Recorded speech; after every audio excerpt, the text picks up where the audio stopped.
1 अगस्त 2024 supreme court ने जो फैसला सुनाया, जिसको लेकर पूरे देश में हड़कंप मच गया। SC/ST आरक्षण के वर्गीकरण का फैसला एक ऐसा फैसला जो कि बहुजन समाज और खासतौर पर SC/ST समाज के अंदर एक बड़ा विघटन पैदा करने वाला था।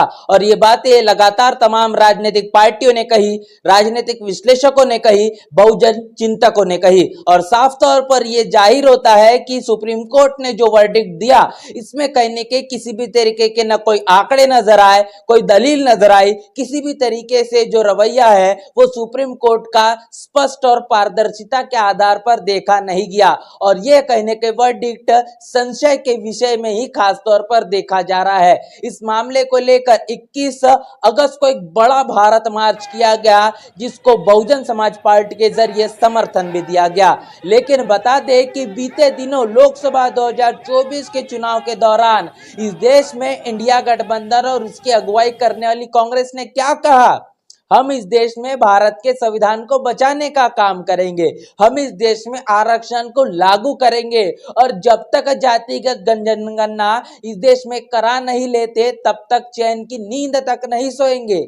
लेकिन जब SC/ST आरक्षण का वर्गीकरण का यह फैसला आया तो न कांग्रेस के जबान से कोई बात निकली, न कि समाजवादी पार्टी के मुंह से किसी भी तरीके का कोई बयान देखने को मिला। दोनों राजनीतिक पार्टियों ने और इंडिया गठबंधन की तमाम राजनीतिक पार्टियों ने अपने मुंह में दही जमा ली। और इसका मतलब यह साफ हो गया कि आखिर जिन लोगों ने भारत के संविधान को बचाने की बात की, हाथ में संविधान दिखा दिखा कर ये बताया कि हम बाबा साहब के सबसे बड़े अनुयायी है, लेकिन आज उन लोगों का पूरी तरीके से पर्दाफाश हो चुका है। इस मसले पर लगातार बहुजन समाज पार्टी के राष्ट्रीय अध्यक्ष बहन मायावती ने अपने ट्वीट के जरिए प्रेस कॉन्फ्रेंस और प्रेस नोट के माध्यम से इस मामले का बड़ा विरोध किया है। जैसे ही 1 अगस्त 2024 को यह फैसला आया, उसके बाद 2 अगस्त से लेकर तो लगातार बहुजन समाज पार्टी के माध्यम से इस मसले को लेकर प्रतिक्रिया दी जा रही है। और ऐसे में बहुजन समाज पार्टी के जरिए बहन मायावती के माध्यम से भी आज एक बड़ी प्रतिक्रिया आई है। क्या कुछ कहा गया है, सबसे पहले वो आपके साथ साझा करेंगे, आगे पूरे के पूरे मसले पर विस्तार से चर्चा करेंगे। SC/ST आरक्षण के वर्गीकरण व क्रीमी लेयर का मुद्दा इन वर्गों को बांटने वाला भी है। जबकि BSP जाति के आधार पर सदियों से तोड़े व सताए गए इन लोगों को जोड़कर बहुजन समाज बनाने का मानवतावादी मूवमेंट है, जिससे कोई समझौता संभव नहीं। पार्टी इस मुद्दे को लेकर अति गंभीर है। ये पहली बात बहन मायावती ने की है। जब बहुजन समाज पार्टी की बात आती है तो बहुजन समाज पार्टी ये कहती है कि हम किसी भी तरीके का चुनाव के दौरान घोषणा पत्र जारी नहीं करते। आखिर क्यों? क्योंकि बहुजन समाज पार्टी का यह मानना है कि इस देश के अंदर में सामाजिक परिवर्तन और आर्थिक मुक्ति का आंदोलन चलाना, यही हमारे पार्टी का और हमारा मुख्य मकसद है। लेकिन इस बात को जब आप गंभीरता से समझेंगे, ये मतलब साफ हो जाता है कि इस देश के अंदर बहुजन समाज को एकजुट होकर एकता के आधार पर एक साथ एकत्रित करने रखना, यही बहुजन समाज पार्टी का मकसद है, जो कि एक मानवतावादी विचार है, जिसको लेकर राजनीतिक और सामाजिक तौर पर बहुजन समाज पार्टी किसी भी कीमत पर कोई समझौता करते हुए नहीं नजर आती। लेकिन ये जो SC/ST आरक्षण के वर्गीकरण का जो फैसला है, ये फैसला SC/ST के समाज के बीच ही विघटन पैदा करने वाला है। इस SC/ST आरक्षण के वर्गीकरण के फैसले के बाद कई ऐसी जातियां हैं जो इस वर्गीकरण का कहने के समर्थन भी कर रही है।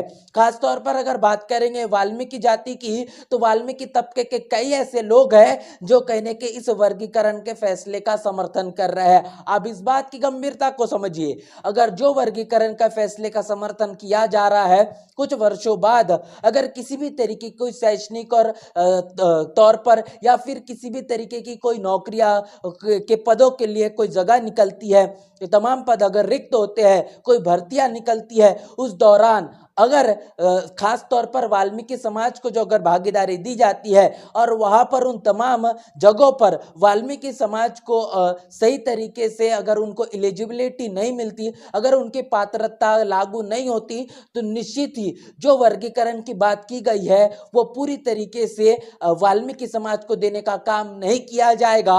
और इतना ही नहीं तो वो तमाम पद रिक्त दिखाए जाएंगे और नॉट फाउंड सुटेबल, मतलब एनएफएस वहां पर लागू किया जाएगा और उन तमाम पदों को कहीं ना कहीं सवर्ण तबके से आने वाले लोगों के नाम से ही भरने का काम इस देश के अंदर राजनीतिक पार्टियां करेगी। क्योंकि सुप्रीम कोर्ट का यह दावा है कि इस एससी आरक्षण के वर्गीकरण के फैसले को राजनीतिक पार्टियां खासतौर पर जिन जिन प्रदेशों में सत्ता में है उनके ही हाथों में अधिकार है कि वो अब जिस तरीके से इस आरक्षण को देने का काम करेंगे उस तरीके से वो कर सकते हैं। लेकिन इसके पहले जो अधिकार वो कहीं ना कहीं सुप्रीम कोर्ट के पास में भी नहीं थे, जो अधिकार थे वो संसद के पास में थे और राष्ट्रपति के पास में थे। अब वो तमाम अधिकार राज्य की जो सरकारें हैं उनके पास आ चुके हैं। जो राजनीतिक पार्टियां हैं वो कहने के अपना स्वार्थ और अपना द्वेष है, वो राजनीतिक पार्टियां खास तौर पर एससी एसटी के तमाम लोगों पर इस आरक्षण के आधार पर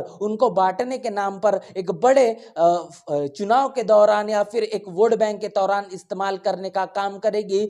यही बात इस तरीके से सुनिश्चित होती है। मतलब यह साफ है कि जो बात बहन मायावती के माध्यम से की गई है, जिससे यह साबित होता है कि यह सिर्फ बांटने वाला और विघटन पैदा करने वाला ही निर्णय है। अगले बयान में बहन मायावती ने कहा है कि इसको लेकर कर्नाटक, तेलंगाना, आंध्र प्रदेश व तमिलनाडु की सरकारों द्वारा माननीय सुप्रीम कोर्ट के फैसले से पहले से ही जो वह एससी एसटी को बांटने की राजनीति की जा रही है वह ठीक नहीं। खासकर यह कांग्रेसी सरकारों का रवैया इस मामले में अति निंदनीय है। आप देख पा रहे हैं कि जिन प्रदेशों को बहन मायावती ने यहाँ पर चिन्हित किया है, जहां पर बात तेलंगाना की हो या फिर कर्नाटका की हो, ये दोनों प्रदेश में कांग्रेस की सरकार है। लेकिन इन दोनों प्रदेशों में इस एससी एसटी आरक्षण के वर्गीकरण के फैसले को स्वीकार किया गया है।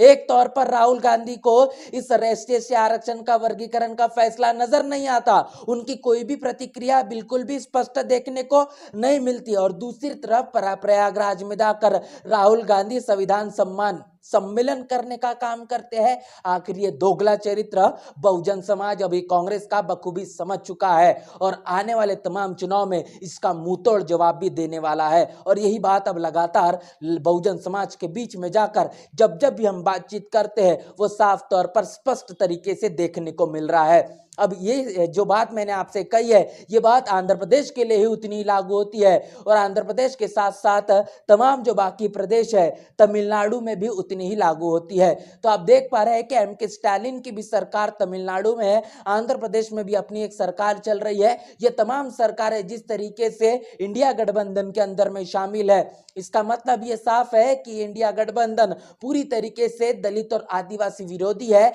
ये नहीं चाहता कि एससी एसटी आरक्षण का वर्गीकरण का फैसला ये पलटकर सही मायने में एससी एसटी समाज को उनका अधिकार दिया जाए और जो कहने के समाज को बांटने वाला जो जातिगत जनगणना, जो जातिगत व्यवस्था के आधार पर इस देश के अंदर में किया गया उसी तौर पर यह बरकरार रखने का काम हो। जातिगत जनगणना की बात तो भले ही राहुल गांधी और उनकी कांग्रेस करती है, लेकिन संसद के अंदर में इस मसले को सिर्फ और सिर्फ वोटों को बटोरने के आधार पर ही इस्तेमाल किया जाता है। लेकिन जहां जहां जिन जिन प्रदेशों में कांग्रेस की सरकार है वह कांग्रेस जातिगत जनगणना के इस मसले को लेकर एक बयान तक देना सही नहीं समझती, उचित नहीं समझती। ये सच्चाई है और इस बात से अब बहुजन समाज बखूबी वाकिफ हो चुका है और जिसका जवाब आने वाले समय में देने वाला है। इस तमाम मसले की गंभीरता को लेकर बहन मायावती ने अपने प्रेस कॉन्फ्रेंस में क्या कहा, बहुजन समाज ने बड़े ही गंभीरता से इस बात को सुना।